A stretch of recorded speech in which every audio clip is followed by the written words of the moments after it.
Hey friends, it's MJ from the Coaches Panel. I hope you're well and welcome back to another strategy roundtable where for AFL Fantasy, we look at all the big decisions and dilemmas that you might be facing heading into this upcoming round of fantasy football and help you make informed decisions along the way.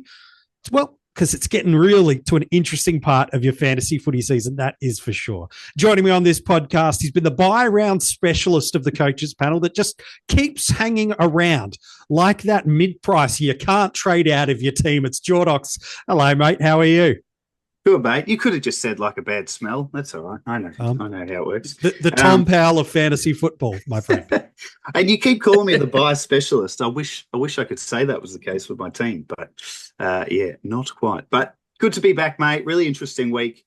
You know, the first week post-buy, I think a lot of teams maybe that were a little bit underplanned, underprepared may have been found out, albeit with some hard to predict changes in scoring, like a Goulden as a captain would have hurt some huge ceiling scores that if you weren't a part of it, like a Whitfield, bit of a stinker for some, but there's plenty of time to go. And as you know, we'll talk about in this episode, it's time to start, maybe shifting strategy depending on where you've landed. Yeah, definitely is. A part of the AFL fantasy community, certainly on the social media forum of X. He's been a dominant part of that.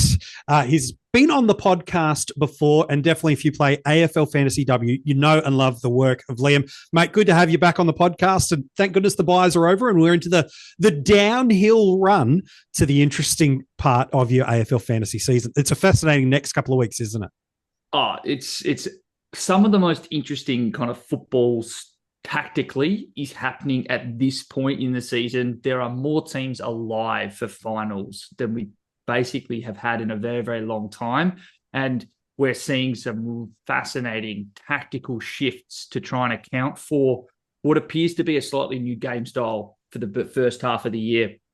And so this is when I enjoy watching football the most, and I enjoy trying to see the cut and thrust. Now, the same can't be said for my fantasy team personally, but I think it's really fascinating that normally this is the round where a lot of the really, really highly ranked coaches launch themselves up. They've lined up everything in a row perfectly coming out of the buys. But Hayden Young and Errol Goulden, a few other stinky premiums that we had through the buys throwing up sub-80 scores probably tanked that in a way that a lot of people weren't expecting. So these next couple of weeks are going to be even more fascinating because now what we thought were locked-in premiums, your Jack Crisps, we were expecting that. We've now got to try and recover and test whether or not we think from a football sense they're going to hang around in the roles that really got you to a high rank in the first place. There are some teams that this is the week they'll finally get to what they would say is a quote-unquote completed team where they've really got all their cash cows off the ground politely. And then there are others, like you mentioned, they're looking at the crisp going, look, he's been great for a while, but now I'm in luxury trade and I start to do fixtures and start to do a bunch of different things. So really a fascinating space for those chasing the ranking, but also those in leagues. And maybe we want to start in that space because I do want to talk about some of the tactics and changes. I want to talk 23rd premiums and options that you boys have got for us in a minute. But there is this junction now in the season for coaches, and maybe you've kind of held off and hoped, okay, maybe my ranking will get better. Maybe it won't get better, but certainly where you're placed now is a pretty good indicator. You might move a few thousand spots if you're in the middle tiers of the 10s and 20,000s, but for the most part, you're probably fairly ranked now that we're through the buys and had a best 22. So for some coaches, their focus moves off rank, and now it's about beating workmates, friends, cash leagues, whatever it is, while others, there's a few hundred, maybe a couple of thousand that have eyes on hats and the grand prize overall. So maybe, Liam, we'll start with you, and Jordox, definitely want to get your take on this as well. But what's the different mindset change now that based on our ranking or league, we've got a pretty good indicator of where we are? What's a differentiation of mindset and focus we need to have? Because I don't think that a rankings focus fits a league mindset and vice versa. How does it, Liam, work together for us so that we identify correctly where we should be and ultimately the way we should be trading and making our moves? Yeah, I think it's really an interesting inversion or a replacement, because quite often when you're doing upgrade cadence, just when we're all playing for Classic, you just say, look, I just need to get in premiums. The run that they might have or a slightly tougher matchup may not be as important, because averaged out over the next 10, 15, 20 weeks in my side, if I see them truly as a premium, the fact that I've got them and it's not perfect value matters less than the fact that I've actually got them and they can pop a really high run. When you get to going for leagues, that actually becomes the more predominant theory, which is just get the good player in, even if it's a tougher matchup this week, particularly if you're in a stage where you know that you've got a ranking locked in, you've got an easier matchup this week, you don't have to worry about it as much. You're trying to beat a specific team on a specific round, and you know you're going to want those premiums. It's more actually about their run at a time further down the track than perhaps you've probably been doing up to now. It's more just, I just need to get these players in. And the same applies for players that might have a tag, players that might ultimately, have a soft 1 week injury. Less important about trading those players out now if you know you've sewn up a final spot, or if you feel like you've got a comfortable win. More important to still have those players around when the finals actually come around. So it's a really, like, you're taking your strategies from the first 10 weeks of Classic and just replacing them and playing them for the next 4 weeks in your leagues. Jordox, you got some thoughts on not just the mindset, but the approach that we should be having, and that beautiful terminology of cadence that Liam's introduced for us into this episode. What is some of that cadence maneuvering and mindset that does change for how we approach the game? Yeah, look, I think Liam's absolutely nailed it. Like, the differences between the two are exactly that. You don't worry about the price as much, the tags. It's more about the end game when you're playing for league. Whereas overall, it's week to week, minute by minute. I actually find it really hard to play a season and have a bit of both. So I play AF for overall.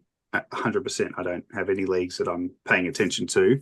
And then I play Dream Team, the old school one, for leagues and draft comps and whatnot. So very competitive in those. But even in Dream Team, I know we're talking about AF, but playing a format, I'm really high up in the ranks, but I just want to win my league. So some weeks I'm tempted to trade and play because, like, I'm really near the top in the overall. But at the end of the day, I value the premiership more than anything, and I have to be disciplined. So that's the difference between, jumping on guys at the right price at the right time. It's like, well, I don't need to make those trades. I don't need to move those players on right now.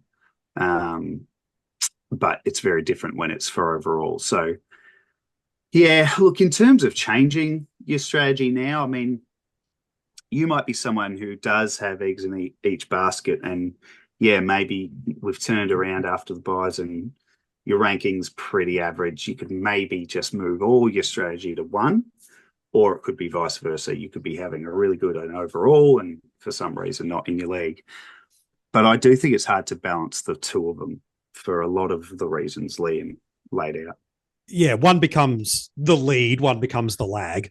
It doesn't mean you can't do both. It's just one becomes the primary driver behind it. I'm curious, Liam, you talked a little bit about, and Jordox echoed the sentiment too, around this idea of keeping this mindset and eyes on what your opponents are doing in your leagues, either week to week based on a head-to-head matchup and or certain victories that you've got to get into a league position that you want to be, whether that be top two, qualify for finals or things of that nature.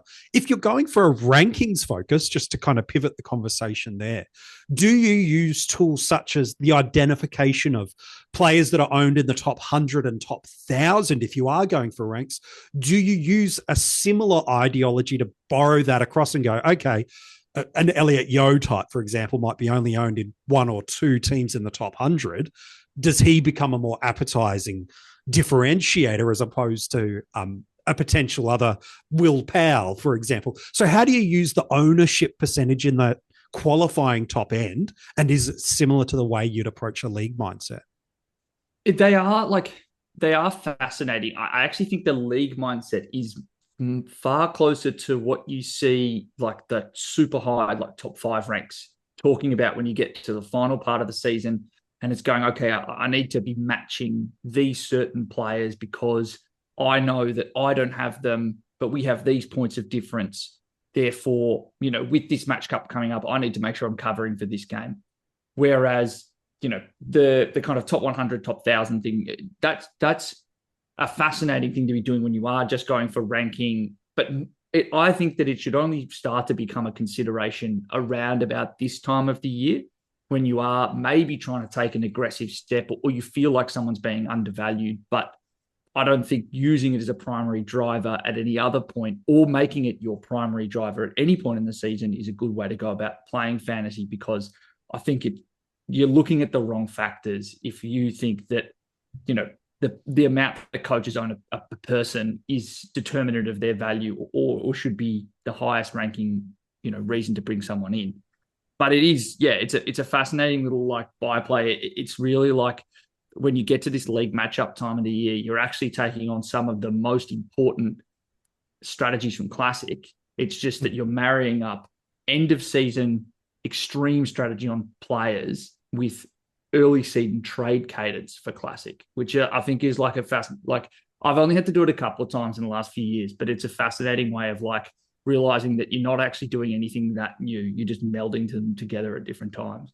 Yeah, it's true. So we are at this point of year and with our trade cadence that some coaches are finally getting that dreaded cash cow off field, whether it be a Schoenmaker, a Dowling, a Reveal, who was perfectly fine for us to have on field this week if it was in the forward line, given the lack of consistent 90-plus scoring we get through there. So some coaches are in that position, again, fingers crossed with injuries and things like that, while other coaches are well and truly now into the luxury cadence. And maybe they were there as early as last week for coaches that are highly ranked and got a high team value. And Jordox, it brings us back to that conversation that we had last week, where should and how should we be investing the dollars in our team? Should we continue to pile as much money into on-field as we can and start rotating these players through that either have had poor week or two and we just want to jump off them?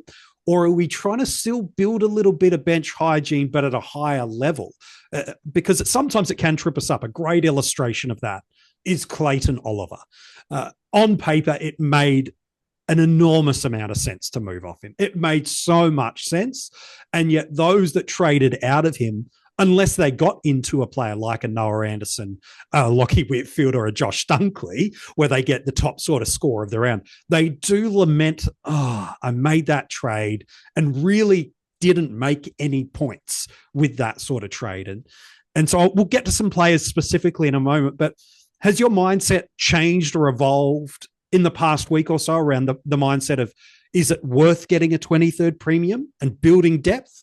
Or is it still an idea of, players on field, stuff your bench to a degree, and it's just about maximizing scoring on field? Where do you kind of find yourself sitting at the moment on that, Jordox?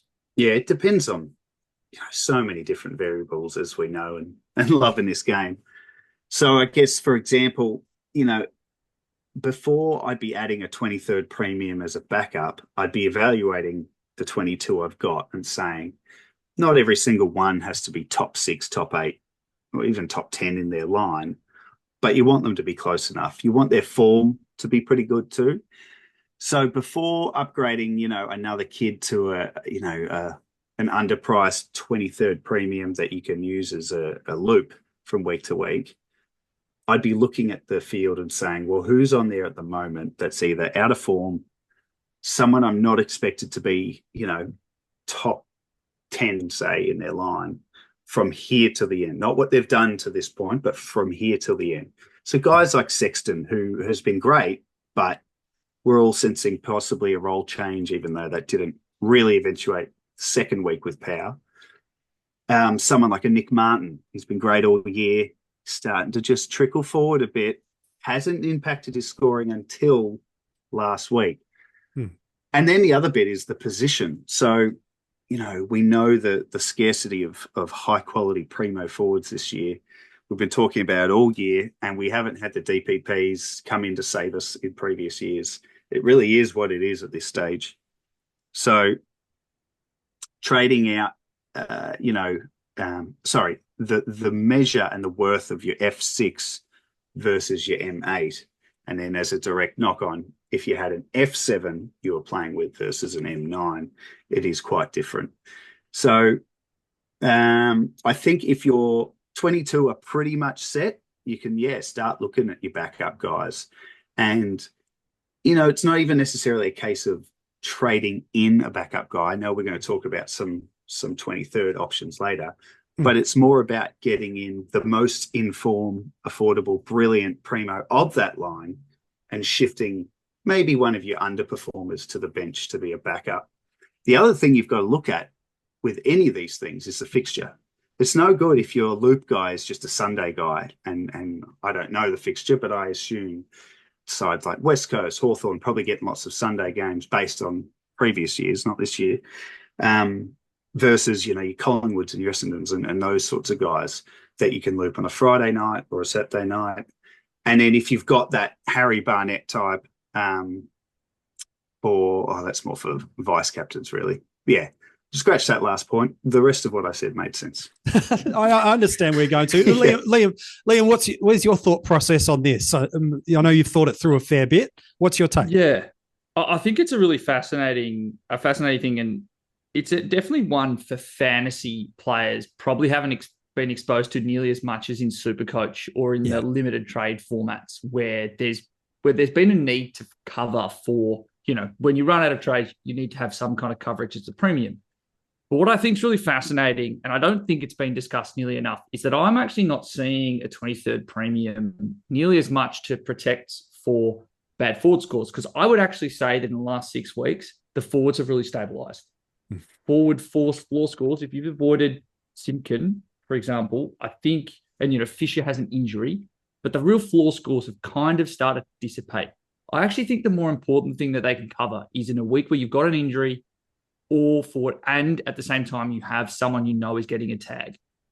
Because I think that's the real thing that we're getting more of this year than we have in previous seasons, is we're seeing upcoming matchups where that team runs an incredibly strong tag or multiple tags or cooling roles against key players.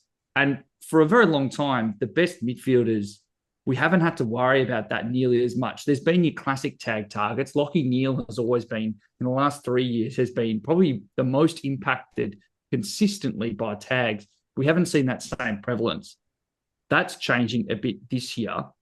And I think that running a 23rd premium gives you the capacity on any line to have some more flexibility, because if most people are running a Sexton or a Fisher, that gives you forward defender flexibility. We've got a lot of defensive options this year, and a lot of them have midfielder flexibility as well. So I actually think that what's more important is, if you're looking at your team right now and you see that you've got a few issues with midfielders in particular that have tags upcoming, you should actually be looking to bring in a 23rd premium to insulate you from some of the risk of the 50 that Lockie Neal had a few weeks ago, because of an extremely strong tag, or because a tag goes in an unexpected direction. If you're going up against North and you're concerned that Will Phillips may suddenly not go to Bont, it's not going to go to Libba, who've been the more traditional tag targets. It's Adam Treloar, and he gets that for 2.5 quarters, like on the weekend. And I think that's where the real value comes from. Now, in terms of, Jordox, what you were discussing, which is, should you be looking to upgrade your kind of worst performing players? I think that then comes down to, well, that player might be underperforming, but to what extent do I trust them to stabilize? So the difference between a good run upcoming and, several really bad games in the wet, or if they've had a subtle role change in a couple of losses. I'm talking specifically about Nick Martin. Nick Martin hasn't scored great. He's played a little bit more forward. They've not played particularly well recently either. And to make matters worse, that was a torrential downpour before the game and during the game against Geelong. Not a great one for someone who often gets a lot of marks. Yes. And so I think that holding on to Nick Martin and saying, what I'm actually going to do is trying to bring on a 23rd premium, someone in that 700K range. If you're one of the, few coaches that of the, outside of the 20K or whatever it was, who brought in Rosie last week, that's a perfect option for you. He's someone with 120 plus scoring ceiling. But trying to pick a player up in that range on top of a rookie can be more impactful for your team down the long run, insuring for some of those risks. That I'm all for it. If your side can accommodate it, particularly if they're at a higher level, I think you give yourself so much more flexibility and so much more insurance. Well, you talk about players that sit in that potential risk profile. We all looked at the scoring of a Jack Sinclair last week and we're like, oh, wow, like 120, 130, incredible. But you look at the matchup this week, there's a high probability that either he or a Nasiah Wanganeen-Miller up against, I think they got the Swans this week. There's a high balance of probability that a Jordan, the magnet is just coming to go and lock down on that. Toby Bedford and the Giants, I think they learnt their lesson at halftime. Yeah, Dawson's a damaging player. Go on the more nimble style player that you can impact. So potentially there's a Sam Walsh type of tag that could be coming there through there as well. So I think that's the right ideology. And do you go up for a Sinclair, or do you go, you know what, I'll save myself 200K and I'll get a Powell, for example, who's under 700,000, and on paper you might like that matchup a little bit more. So I think that's a really helpful unpacking and good sides of the coin. What's the risk in investing into a 23rd premium as opposed to the upside of, instead of swimming in the 700 and maybe the low 800 swimming pool and missing some of the top end guys, where's the other side of the risk of that? Because sometimes we can look really rosy-eyed glassed at, oh, we get a Rosie, we get a Powell, we get a Dylan Moore, whatever it is, the player we suggest, the Jordan Sweet in the ruck. Yep, there's my one per podcast. We're done. If I can't get Bruce, I'll get Sweet in. But is it now when we discuss Josh Kelly and the pinged calf, or is that too early? Sorry, I thought that was contractually obligated to have a Josh Kelly reference in. I thought I'd get it in before the hour mark. He looked good on the weekend too. He did look good. It's either that or a reference to hair. It's one of the two that we have to get in. And if you get both, it's some kind of fantasy footy coaches battle bingo. But what's the other side of that? Like missing these top end guys that are absolutely flying and cooking at the moment. I know it's not that many people, but there is still a portion of the community without a Sam Flanders at the moment, for example. There are some top end mids that have been crushing it for 4, 5, 6 weeks in a row, let alone in our back line. What's the other side of the coin of missing these guys when you can afford it, Liam, and getting I'll just build depth, but miss the top end? What's the other side of the risk that coaches need to consider? It's the same risks we were talking about in the preseason by running 3 rucks, going the Cherry, Grundy, Gawn. You have value, and that means you have points locked up on your bench that you can't use. So that's one very simple risk that you end up having. And it's a very real possibility that you might overthink a loop and you end up putting in a score overly risky and you try and loop a premium, and lo and behold, the person that you were worried about, your stuff, they go and hit a 130. And then you've locked up a worse score because you overthought it. I think the other thing as well is obviously you are missing out on the capacity to bring in players who can go 130, 140, 150. And so I do think that as much as I like the idea of a 23rd premium, there is a team structure that suits it right now. It's not mine. I have too many problems in my own team to be thinking about doing it, because I would be holding on to bad players in order to do it. But if you're at the stage now where I know that there are probably a number of highly ranked coaches who've been thinking about, I have a completed team effectively at round 14. If you're now just trying to sideways the entire time, you're going to create pitfalls for yourself, when in reality you could have created some ladders to make that fall slightly less difficult to pull yourself out of. And so I do think you need to ask yourself, like, if you haven't got a Bontempelli, for example, a bloke that can go on runs of 130, then that's a player to upgrade to versus trying to bring in a Grind Myers at 7, 10K. as a 23rd premium, for example. But if you feel like you've got a pretty solid group of midfielders and you know that there's going to be some real pop scores throughout it, but you know there's some, for example, if you've got a Dawson and you're like, I feel like there are going to be some tags upcoming, but alternatively, there are some really great matchups upcoming as well.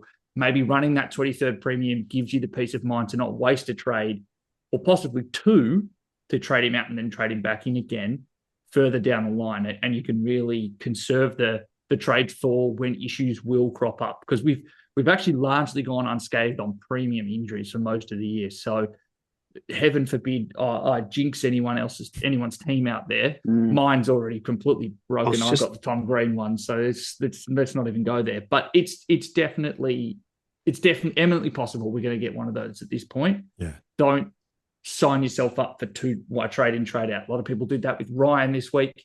I think that was an error.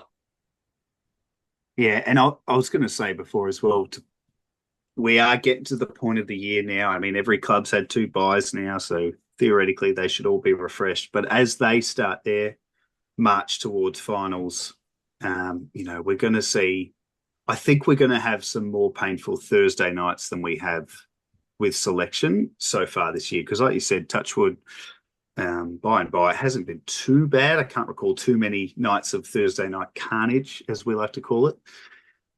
So having that 23rd will protect you against that.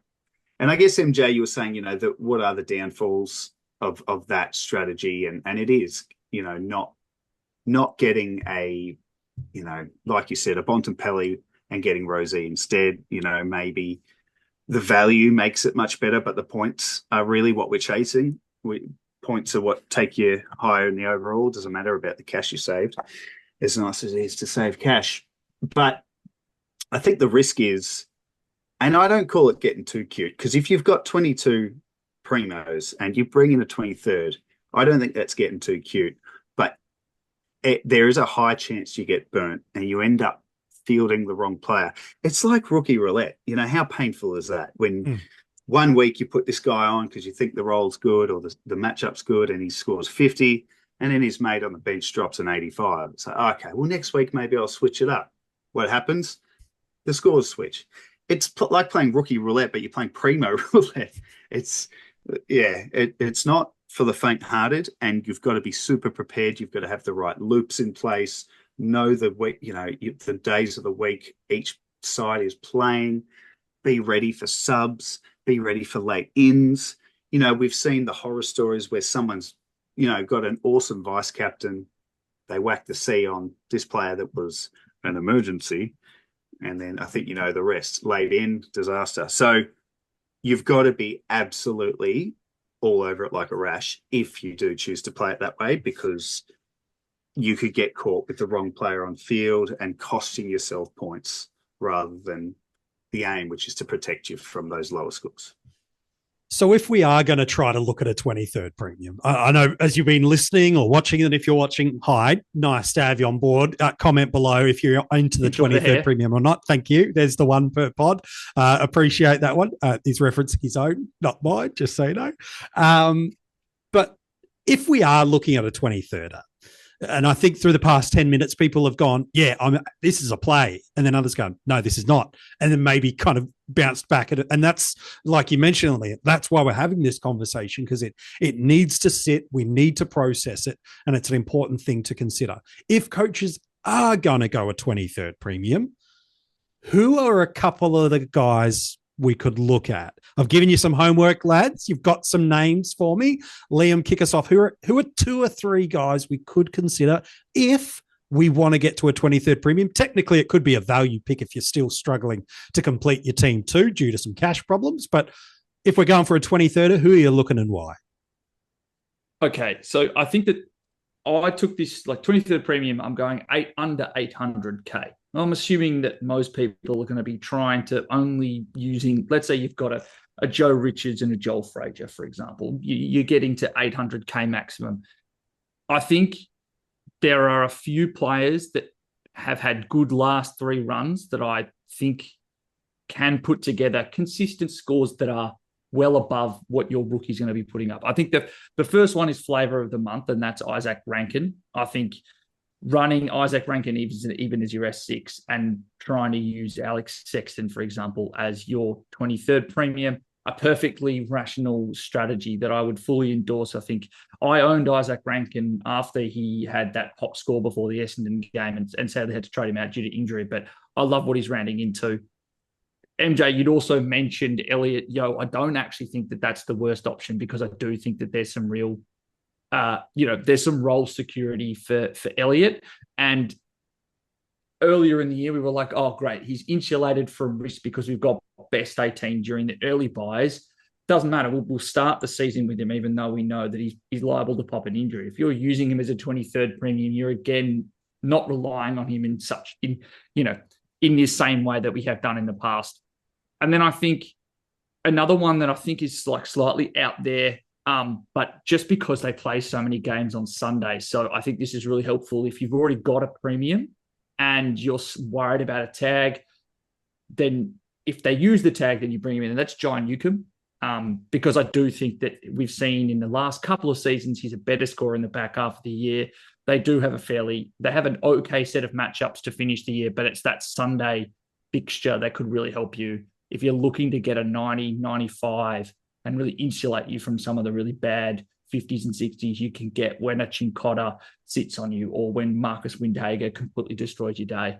So those are like that 700K range. I think I'll defer to Jordox before I go super speculative at 600K because it starts to get pretty fast and wild. But those are kind of three that I think I would personally be looking at if you're really desperate. Nice. Jordox, who you got for us, mate? Well, MJ, it's back to my school days because I actually didn't do the homework. Oh, of course you did. I'll give you a different approach. So the way I looked at it and I thought about what you asked me to do, I just didn't actually do it. But the way I thought about it. So you're channeling some Rids right now. Okay, I appreciate that. Yes, Rids would be proud.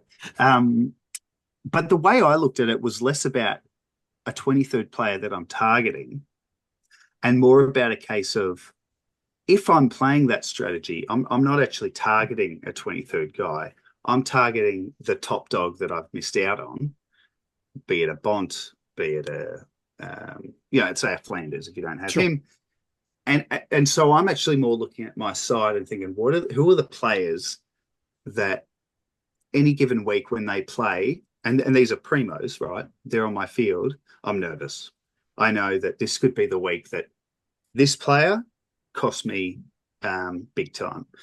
LDU is a great example.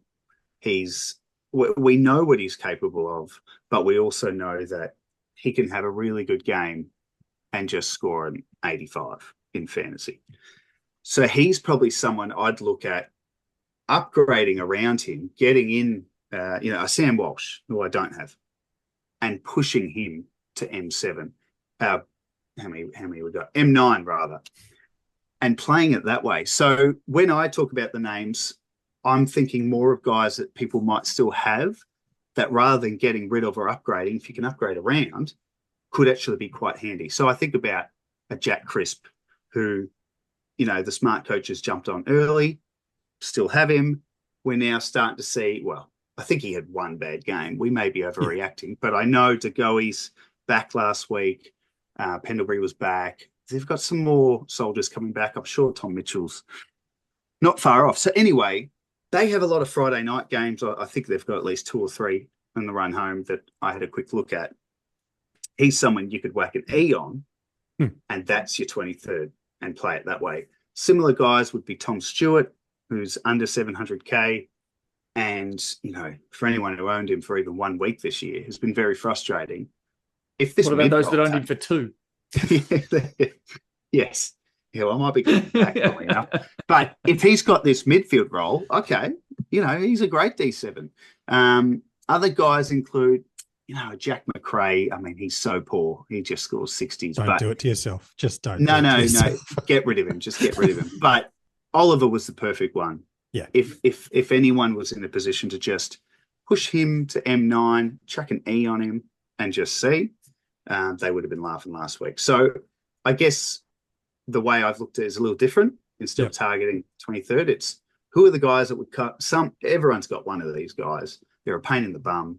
We want to upgrade them, but we just haven't had a chance. Maybe it's at the point of the year that hold them because there was something in them. You bought them for a reason. Just put them to the bench. Let them warm the bench for you and see if it works that way. I'm keen in a minute, Liam, to hear some of this speculative 600 crew that you've got lined up for us, because there's going to be some interesting ones. But you're right, there's some awesome options at that 700 range too. You've mentioned Rosie's still in that range. Oliver's in that range. Perfect guys that at the start of the season, I think we all thought were 110 sort of markers, and a variety of variables has got them cheap.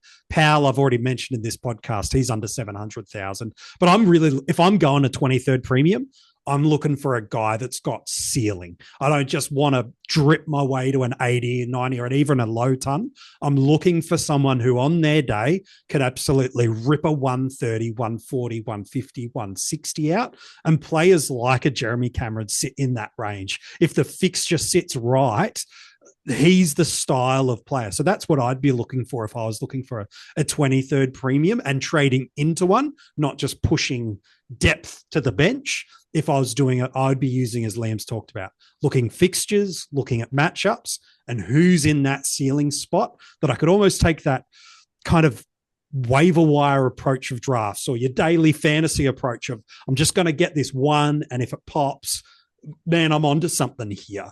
That for me would be how I might approach it. But you mentioned this speculative 600K. You've got me interested.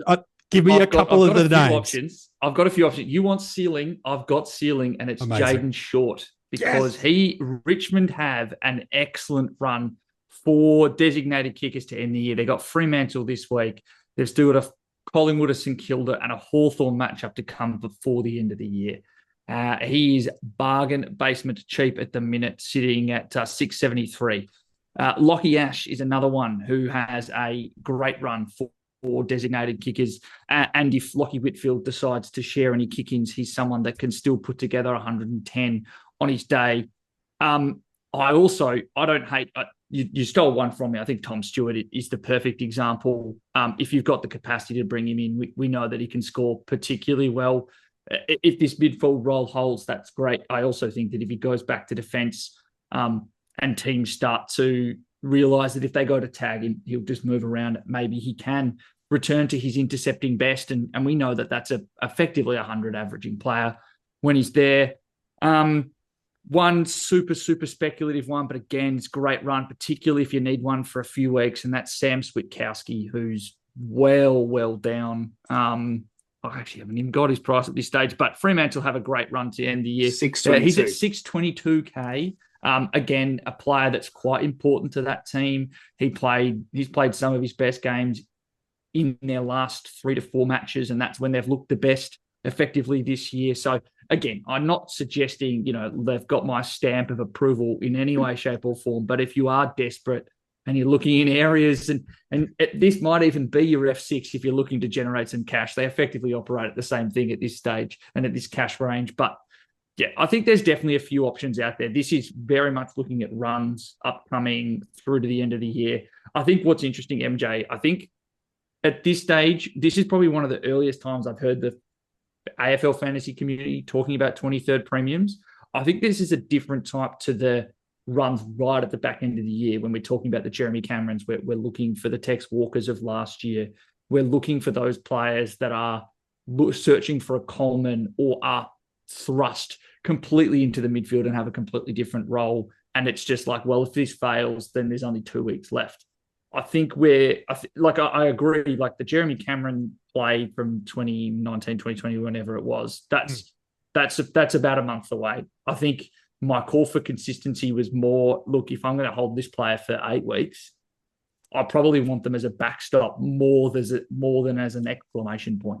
Yep, no, it's a fair shout too. So let's talk, before we wrap up this podcast, you boys have been excellent in this episode, helping so many of our listeners navigate these pitfall moments and dilemma moments that we do need to consider. But Liam, one of the things you've brought to the fore, certainly in the AFL Fantasy W community, where we've really got introduced to your work. And now the AFL Fantasy men's community is starting to understand that ability to bring in statistical analysis and trends, yourself, Jaden, the guys at DFS Australia, and a bunch of others in the community as well. We could spend the next 20 minutes talking who they are and naming them and sharing those details. But you're certainly right at the forefront of people leading and understanding about the tactical components of the game, the things that have changed, and how, in an AFL fantasy sense, those that are the fast adapters and really getting on the front end of that can really get not just at the head of the tidal wave,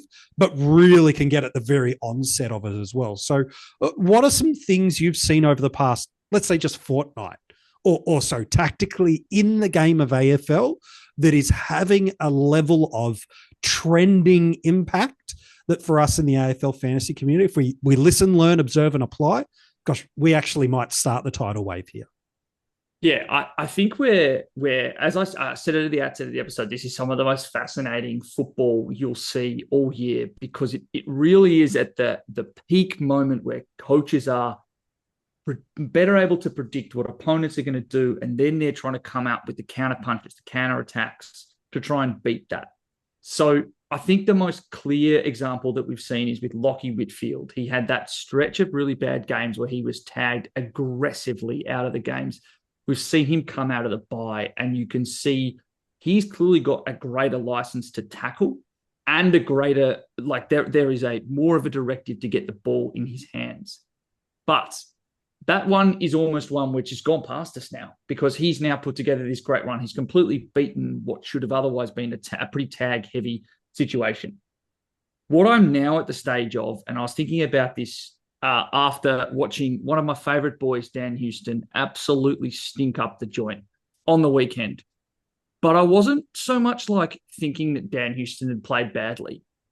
What I was thinking about, well, I've actually missed that Dan Houston has had some great performances against St Kilda in the past, and Port Adelaide have already played St Kilda this season.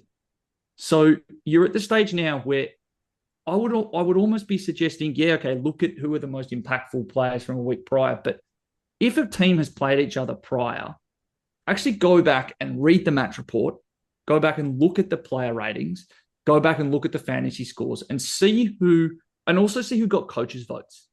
See who the coaches agreed were the most impactful people in that game.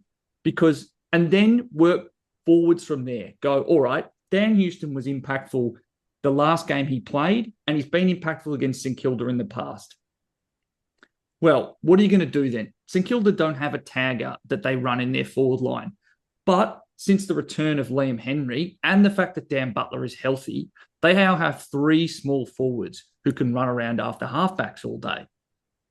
As a result, you go, well, Marcus, you take someone in the midfield. That's fine. We'll run around and do that. But we know that Dan Houston is one of the most damaging kicks in the comp, and he's done it to us before, and he gets coaches' votes. We're now going to try and find a strategy to do it. Thinking the same way about a number of different matchups and saying, well, it might not actually be that the most informed player in the last 3 games is the player that's going to get a role stuck on them. It might actually be the most impactful player when these two sides met in the past. And that's something I'd really implore coaches to start doing. And then going back and watching or working forward as if you are the coach. You're sitting there, we're Ross Lyon, and we're going, well, how are we going to stop Dan Houston? We're not going to not run a tag because Port Adelaide have 3 midfielders you could conceivably run a tag on, and then test the reasonableness of it. There was some really great analysis last week thinking about, well, maybe Adam Treloar is the one who gets the tag because Libba hasn't been as impactful and Will Phillip isn't that kind of player and Bont's a bit big. And I think that that's the kind of analysis we need to be doing. Adam Treloar has not been tagged at any point this year. But last week was the week that we went, actually, this might not be the perfect time. Same goes for Tom Stewart. Tom Stewart has not played a minute of midfield pretty much this year. Even if he has had a couple of CBAs and I can't remember them, like I'm a jaded owner for the entire season, sue me. But importantly for this performance was the Bombers have run at Matt Guelphy as a tag throughout the year. And the writing was 100% on the wall that Matt Guelphy was going to go to Tom Stewart again. But it also wasn't the first time that Geelong would have going to have seen it, because the first time we saw Guelphy run the tag was in the final preseason game between these two sides this year. And I think, again, putting more fantasy coaches, putting your actual football coach hat on and say, well, Geelong aren't playing very well and Tom Stewart gets tagged and they don't win.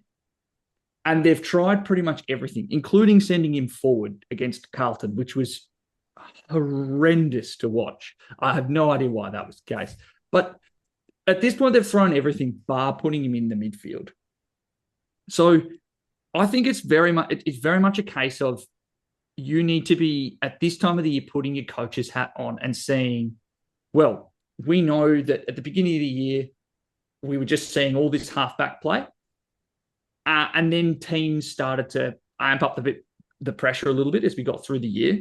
And then teams started realizing, well, we can tag halfbacks and midfielders.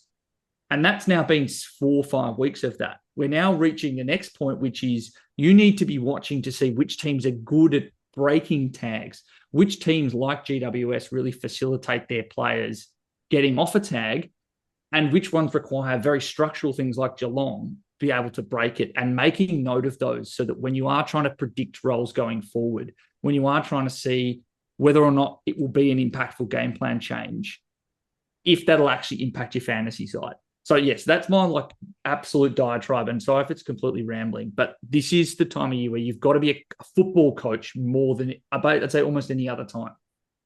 Yeah, I think that's not only is that fascinating, but it's almost, again, one of these must-haves. The way the AFL Fantasy and Supercoach and Dream Team, although this podcast is not targeted for them, there is a greater leveling up of understanding in the game.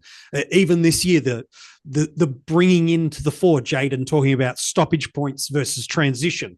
3 or 4 years ago, the guys, the draft doctors, bringing in an understanding of centre bounce attendance and a level of correlation that can come due to tracking a player's midfield role that can come into that. And now you're talking about that. It's just the next frontier for coaches to be able to lean into and step into. And so on that, Liam, who are some of the clubs or players that we do need to start looking at for these next couple of weeks? Because again, we look at a Will Phillips type, we look at a James Jordan type, we look at a Chincotta type. Again, we're understanding the taggers and the impacts, but you're taking us beyond just that phase of ringing the bell of beware the tagger. You're elevating us to another space. So who are some of the clubs or players that you're forecasting we could be paying a little bit more attention to over these next 2 to 3 weeks?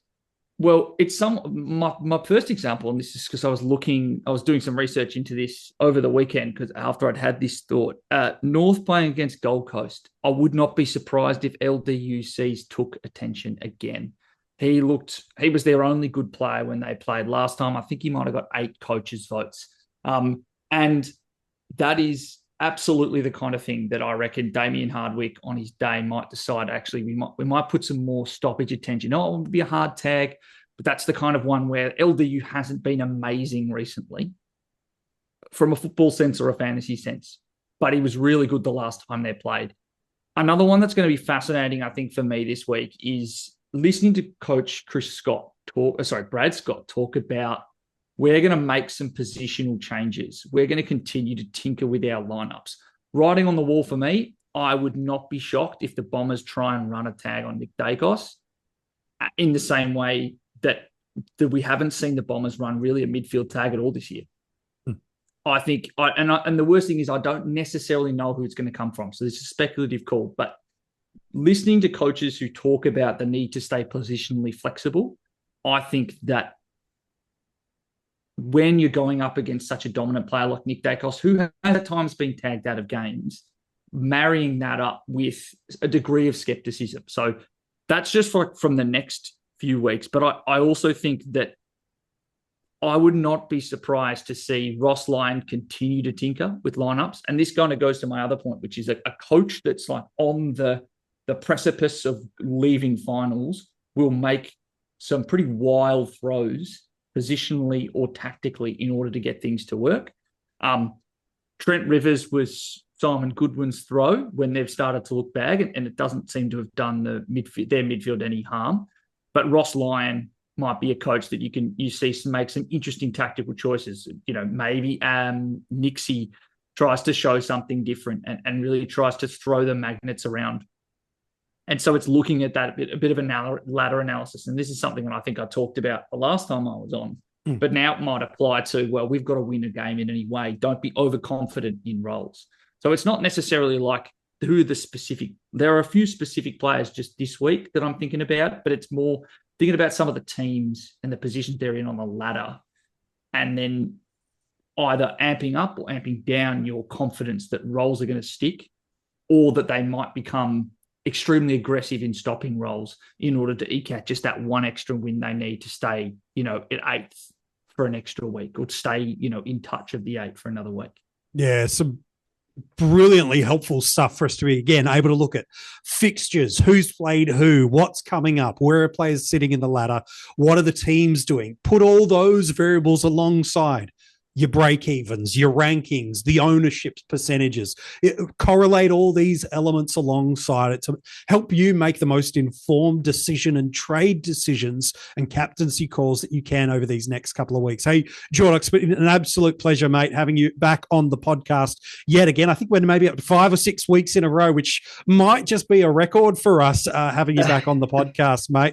As always, mate, a pleasure, mate. Thanks for jumping on for us. Yeah, no worries, mate. Happy to jump on anytime. And Liam, as always, now I think it's the second episode we've had you on in the coaches panel. Where can people get in touch with you? I know the AFL Fantasy Women's Competition is fast approaching. I'm expecting plenty of fine content from you in that space. But where can we keep in touch with you across social media, whether it be for your analysis about AFL Fantasy or the women's game that is fast approaching and starting for us? Yeah, I'm expecting a launch of the fantasy game, inside of maybe in 3 weeks. So kind of the end of this month. And you can find me on Twitter at Liam AFLW Fantasy, and you can listen to my podcast, Free Kick, on all good platforms, and follow us on Twitter as well at Free Kick W Pod. We've got all the links for both Jordox, for Liam, for the Free Kick Pod, and everything you've just heard the boys mention are in the description of this podcast episode. So if you want to keep in touch, find out, follow more, go and check out those links in the description. It's got all the details of what you need. Hey, good luck, friend, heading into this week and the trade decisions and the ponderings that you're making. If you're part of our Patreon, the good news is you get to reach out to the coaches panel members directly, get in touch with us, and get a bunch of additional rewards depending on the tier you're in. So if you're part of the coaches panel Patreon, it's just one of the great rewards you get. If you want to join that, all the details to find a tier that's right for you, just like you can get in touch with these boys, is in the description of this episode. If you're listening to this as an audio podcast, you haven't subscribed and give it a 5-star rating, we'd encourage you to do that. And if you're watching this on YouTube, hi, the hair is real, by the way, as is Liam's mustache, the finest stash in fantasy community. I'm going to make it stick, mate. I'm going to make it stick. Oh, no. Okay. It's only fair. If you want to and haven't already subscribed to the channel, make sure you do it and comment below. Let me know, what are the trades you are making this week in AFL Fantasy? I want to know. Good luck this week. I hope early captains' decisions are favorable for you and you don't get stuck on a Sunday dilemma captaincy call. I hope the trades you make work in your favor. Until next time, we wish you well. And from us here at the Coaches Panel, good luck this week in AFL Fantasy.